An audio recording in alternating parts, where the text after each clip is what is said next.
بسم اللہ الرحمن الرحیم۔ پیارے بہن بھائیو، امید کرتی ہوں آپ خیریت سے ہوں گے۔ اللہ پاک آپ کو صحت اور سلامتی عطا فرمائے۔ اگر آپ استخارہ یا روحانی علاج کے لیے مدرسے میں اپنا نام لکھوانا چاہتے ہیں تو آپ کا نام، آپ کی والدہ کا نام اور مسئلہ اور جہاں شہر یعنی جائے پیدائش جہاں آپ رہتے ہیں اس کا نام بتا کر آپ اپنے بارے میں استخارہ کروا سکتے ہیں۔ اگر رزق کی بندش ہے، جادو سفلی علم ہے، چلتا کاروبار رک جاتا ہے، یا پھر کوئی بھی ایسا مسئلہ جو آپ اپنی بہن سے بیان کر سکتے ہیں، انشاءاللہ ضرور مدد کی جائے گی۔ اگر شادی یا رشتے کی بندش یا ہسبینڈ وائف کا مسئلہ، میاں بیوی کا مسئلہ ہے تو ضرور رابطہ کریں۔ مجھ سے جہاں تک ہو سکا میں اپنے بہن بھائیوں کی ضرور مدد کروں گی انشاءاللہ تعالی۔ آج کا خاص عمل رزق، دولت، غربت، مشکلات اور مصیبت، ان سب کا خاص عمل جو آپ کو پہلے کبھی بھی کسی نے نہ بتایا ہو۔ اس میں عمل موکل کے جو موکلات ہیں وہ آپ کی مدد کرتے ہیں، اور اگر آپ اس عمل کو ٹھیک سے کر لیتے ہیں تو اور کسی بھی عمل کرنے کی آپ کو ضرورت نہیں ہے۔ آج کی سب سے پیاری حدیث آپ صلی اللہ علیہ وسلم نے ارشاد فرمایا، پہلوان وہ شخص نہیں جو لوگوں کو پچھاڑے، پہلوان وہی شخص ہے جو غصے کے وقت اپنے نفس پر قابو رکھے۔ اپنے نفس پر قابو رکھنا اور غصے آ جانے پر بھی معاف کر دینا۔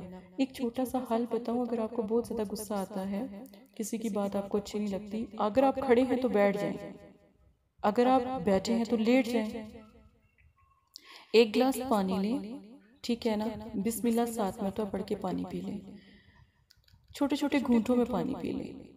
2 طریقے، تیسرا طریقہ یہ ہے کہ اٹھ کے وضو کر لیں، آپ کا سارا غصہ ختم ہو جائے گا۔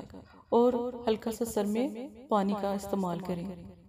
جب غصہ آیا ہو تو پھر ٹھنڈے پانی کا استعمال نہ کبھی کریں، ٹھیک ہے؟ ایک دم سے انسان کا، جیسے ٹھنڈا پانی پینے سے وینز جو سی ہوتی ہیں وہ دل کی طرف جو جا رہی ہوتی ہیں وہ ایک دم سے خراب ہو جاتی ہیں، اور اس طرح اٹیک ہونے کا بھی خدشہ ہوتا ہے۔ تو بالکل اسی طرح آپ نے جب بھی غصہ آئے تو جس طرح میں نے آپ کو 2-3 طریقے بتائے ہیں وہ اختیار کریں، انشاءاللہ آپ کا غصہ ختم ہو جائے گا اور کبھی آیا بھی نہیں کرے گا انشاءاللہ تعالی۔ آج کا جو عمل خاص ہے، یہ ایک نقش آپ کو میں نے دیا ہے، یہ آپ نے بنانا ہے۔ یہ نقش آپ نے بنانا کس پہ ہے؟ جیسے پیسے ہوتے ہیں، نوٹ، 50 کا نوٹ، 10 کا نوٹ، 100 کا نوٹ، نہیں ہے تو 50 کے نوٹ میں، نہیں ہے 10 کے نوٹ میں بنا کر اپنے آپ پاکٹ میں رکھ لیں۔ تو بسم اللہ کو آپ نے 3 منٹ آپ ٹائمر لگائیں، 3 منٹ میں جتنی آپ سے بسم اللہ پڑھی جائے آپ پڑھیں، اس کے بعد دروشی پڑھیں اور اللہ سے دعا کریں کہ جس مقصد کے لیے آپ نے یہ نقش اپنی جیب میں رکھا ہے تو وہ نقش آپ کا جو آپ کی جیب میں ہے وہ اللہ کے حکم سے اسی مقصد کو پورا کر دے۔ نمبر 1، آپ نے یہ جو بھائی لوگ ہوتے ہیں وہ اپنی پاکٹ میں، اپنے پرس میں، ٹھیک ہے، اپنی جیب میں رکھ سکتے ہیں۔ خواتین اپنے پرس میں رکھ سکتی ہیں، اپنے روم میں رکھ سکتی ہیں، اپنے گھر میں رکھ سکتی ہیں۔ اگر ان کو گھر میں کام مطلب کہ کرتی ہیں، کوئی باہر کام نہیں کرتی، جاب نہیں کرتی، لیکن انہیں ہر وقت یہ ہوتا ہے کہ گھر میں یہ چیز نہیں ہے، وہ چیز نہیں ہے، یہاں تک کہ نمک بھی ختم ہو جائے تو اللہ پاک سے مانگو، ٹھیک ہے؟ اس نقش کو آپ نے کچن میں کسی بھی جگہ پر چپکا دینا ہے، انشاءاللہ تعالی رزق ختم ہوگا ہی نہیں کبھی بھی، اس کچن میں سے آپ کا رزق ختم ہونے والا نہیں ہے۔ اگر کسی کی شاپ ہے، کسی کا آفس ہے تو وہاں پر کسی بھی جگہ پر چھوٹا سا بالکل بنائیں، بہت بڑا نہ بنائیں، اپنے ہاتھ سے بنائیں، چھوٹا سا بنائیں۔ 3 منٹ پہلے بسم اللہ پڑھیں، منٹ کے بعد آپ یہ نقش بنائیں، کاغذ پہ، صاف کاغذ پہ، بالکل چھوٹا، انچ بھی مطلب کہ 1 انچ 2 انچ تک کا بس اس کا مطلب کہ ہو، ٹھیک ہے، سائز، بس اتنا سا آپ نقش بنائیں۔ اور یہ نقش کہیں پر بھی اپنے پرس میں، پاکٹ میں، اپنے پاس رکھ لیں۔ اب جو پیسوں کے اوپر نقش آپ نے بنانا ہے بالکل چھوٹا سا بنانا ہے، دعا کا نقش چھوٹا سا بالکل بنے، بالکل چھوٹا سا نقش بنے۔ نقش کو آپ نے جو سکرین پہ چل رہا ہے وہ بالکل آپ نے کاغذ کے جہاں پر صاف حصہ ہوتا ہے نا وہاں پر سیدھی سائڈ کی طرف بنانا، یہ بھی یاد رکھیے گا۔ اس کو فولڈ کر کے پیسوں کو اپنی پاکٹ میں رکھ لیں، پیسہ ختم ہی نہیں ہونے والا۔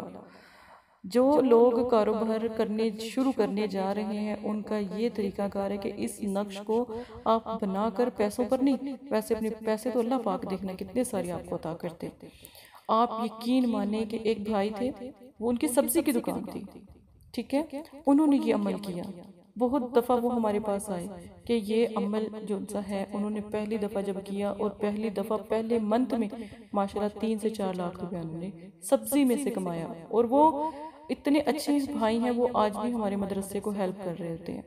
ایک بھائی انڈیا سے آئے تھے اور ان کی درزی کی دکان تھی، ان کی درزی کی دکان چلتی نہیں تھی، تو انہیں بھی یہی نقش یہی طریقہ سمجھایا گیا تھا۔ آپ یقین مانیں کبھی کسی اور عمل کو وہ کہتے ہیں باجی مجھے ضرورت ہی نہیں پڑی، آپ بھی یہ عمل ضرور کریں، انشاءاللہ تعالی جس مقصد کے لیے کیا جائے گا کامیاب ہوگا انشاءاللہ تعالی۔ یہ بہت خاص عمل ہے، امن موکل کی طرح ہے، اس کو اچھے طریقے سے کیجیے گا، غلط نہیں کرنا اس کو، نہ ہی اس کا غلط استعمال کرنا ہے۔ اسی کے بعد اجازت دیں، اپنا خیال رکھیے گا، جزاک اللہ خیرہ۔